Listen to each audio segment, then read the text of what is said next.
Programme के इस हिस्से में हम नज़र डालेंगे कुछ साल 2025 पे। जैसे कि अब आप जानते हैं साल जो है वो ख़त्म होने को है। जैसे ही अब साल ख़त्म हो रहा होता है तो एक कोशिश होती है कि जो साल गुज़रा है उसके कुछ मुख्तलिफ़ पहलुओं पे नज़र डालें और फिर उससे ये भी देखने की कोशिश करें कि 2026 जो है वो पाकिस्तान के लिए क्या ला सकता है। इसी हवाले से आज हम गुफ्तगू करेंगे मईशत को लेके। अगर हम वैसे भी पाकिस्तान में बात करें तो पिछले कुछ सालों में मईशत जो है वो एक बहुत अहम इशू रहा है। इस पे अब बहुत तफसील से डिबेट्स होती हैं जो शायद माजी में नहीं होती थी, क्योंकि ये अब इतना एक अहम इशू हो गया है और इसका जो फ़र्क है वो रोज़मर्रा की ज़िंदगी पर इतना पड़ रहा है, चाहे वो महंगाई हो, चाहे वो जो है एम्प्लॉयमेंट का इशू हो। तो 2025 पाकिस्तान में कैसे गुज़रा? हुकूमत से बात करें तो वो बार बार हमें ये याद दिलवाते हैं कि ये जो साल था उसमें उन्होंने मईशत को स्टेबलाइज़ किया, कैसे एक डिफ़ॉल्ट के दहाने पे जो मईशत पहुंची हुई थी उसको उन्होंने बेहतरी की तरफ लेके गए हैं। जिस किस्म की महंगाई की शरह थी उसमें वो कमी लाए हैं। इसके साथ साथ ऑब्वियसली पिछले दिनों में हमने देखा कि पहली मर्तबा तकरीबन कोई 15-18 साल में पाकिस्तान ने एक जो मेजर स्टेट ओन्ड एंटरप्राइज़ है PIA उसको भी प्राइवेटाइज़ किया है। हुकूमत के ख़याल में जो उसकी कारकर्दगी रही है इस हवाले से वो काफ़ी अच्छी रही है, मगर दूसरी तरफ शिकायत या हम कह सकते हैं तनकीद जो है वो भी की जा सकती है।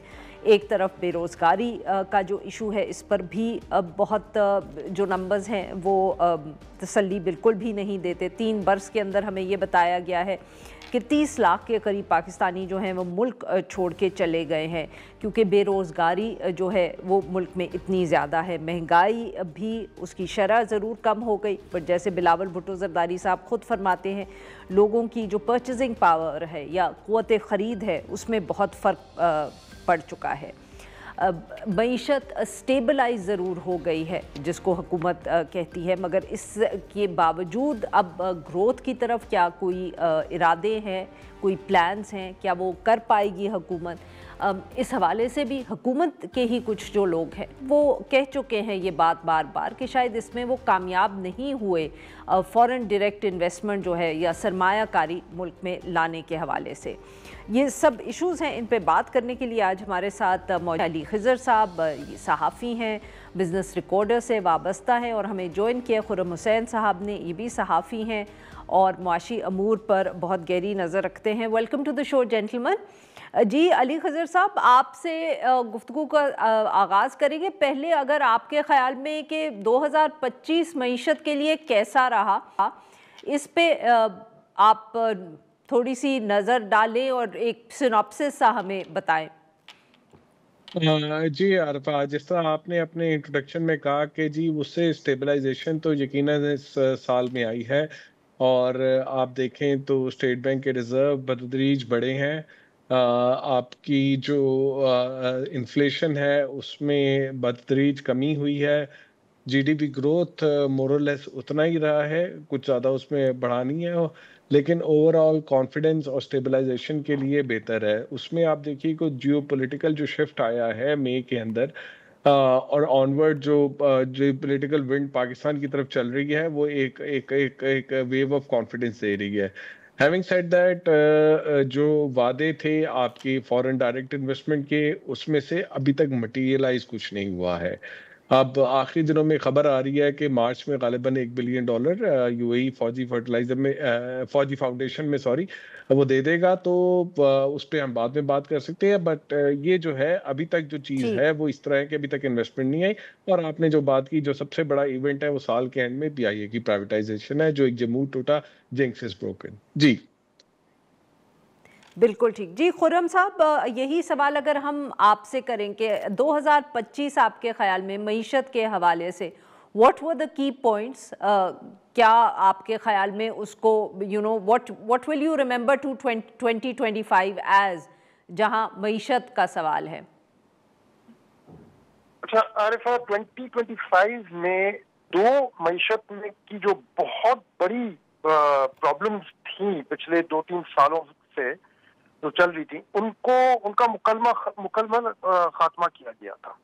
तो उनमें से एक तो थी जो बहुत बड़ी एक महंगाई की आग लगी हुई थी मुल्क में, जिसकी शुरुआत हुई है मार्च अप्रैल के महीनों में 2021 में, और वो आग चली है कोई और अपनी मैक्सिमम सतह पे पहुंची है कोई मई 2023 तक, और उसके बाद उसको आहिस्ता आहिस्ता फिर बुझाना शुरू जब किया गया है, तो उसको बुझाते बुझाते पूरा 2024 का महीना गुजर गया था, और 2025 अब महीना था जब पहली दफा मईशत ने पूरे 12 महीने जो हैं वो लो इन्फ्लेशन में गुजारे हैं इस साल में। ठीक। और ये मेरे ख्याल में कोविड से पहले ये आपको काफी पीछे जाना पड़ेगा एक और इस किस्म का साल ढूंढने के लिए जिसमें इन्फ्लेशन जो है वो इतनी सिंगल डिजिट्स में रही है थ्रू आउट द ईयर।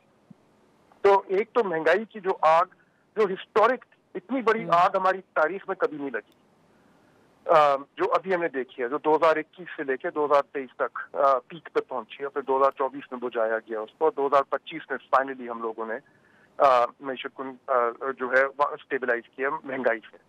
और दूसरी चीज जो ज़र मुबादला पाकिस्तान के खत्म हो चुके थे तकरीबन, और जब आपको याद होगा गर्मियों के जो महीने थे 2022 में, जब चारों तरफ कहा जा रहा था कि मुल्क डिफॉल्ट के खतरे में आ चुका है, उस खतरे से बाकायदा तरीके से जब मुल्क निकला है तो 2025 में ही निकला है, और ये वो साल था जब ज़र मुबादला फाइनली पहुंचे हैं एक लेवल पे जो कोई तकरीबन 2.5 महीने के इम्पोर्ट्स को फाइनेंस कर सके, which is the closest to a comfortable position that they have been in for many years. ये दो डेवलपमेंट्स बहुत क्रिटिकल थी, बिल्कुल ठीक। डिफाइनिंग फीचर्स इस साल के। और इसके साथ साथ और यही है जो गवर्नमेंट कहती है कि स्टेबलाइजेशन हमने की है, उनका यही मतलब है बेसिकली फॉरेन एक्सचेंज रिजर्व्स को रिबिल्ड किया है, नंबर 1, और नंबर 2 इन्फ्लेशन की जो आग थी उसको बुझाया है। अब प्रॉब्लम इसमें सारी यही है कि अंडरलाइंग स्ट्रक्चरल ट्रांसफॉर्मेशन जीरो थी, कोई नहीं हुई, एक्सेप्ट लास्ट दिनों में 2025 के जब पीआईए की प्राइवेटाइजेशन हुई है, और वो भी अभी आई थिंक एक खुला खाता है, उसमें हमें नहीं पता कि एग्जैक्टली हुआ क्या है और आगे होना क्या है इस इदारे के साथ, और अगर ये कोई नया मॉडल इस्तेमाल किया जा रहा है प्राइवेटाइजेशन का। बट इसके अलावा कोई स्ट्रक्चरल ट्रांसफॉर्मेशन नहीं नजर आई पूरे साल। बिल्कुल सही जी। नाज़रीन, यहाँ पे लेते हैं हम छोटी सी ब्रेक।